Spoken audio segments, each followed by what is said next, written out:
عمليات الثدي بتنقسم لكذا نوع.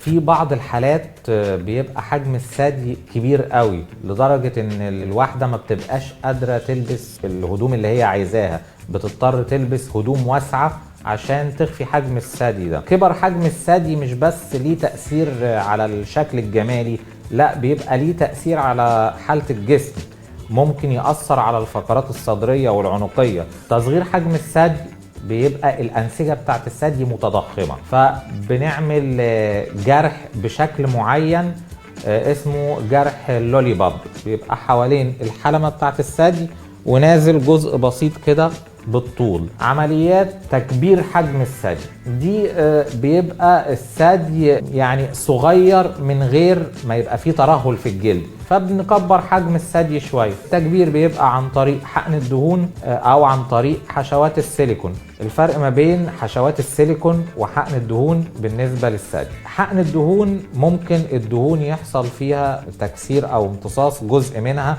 فبنحتاج نخش سيشن تاني نعمل اعادة حقن الدهون. اما بالنسبة للسيليكون، السيليكون لا، بيبقى الشكل بتاعه ثابت وبنحصل على الشكل البارز اللي احنا عايزينه. لكن الاتنين كتكبير لحجم الثدي لا، بنقدر نحصل على حجم ثدي كويس بعد العمليتين.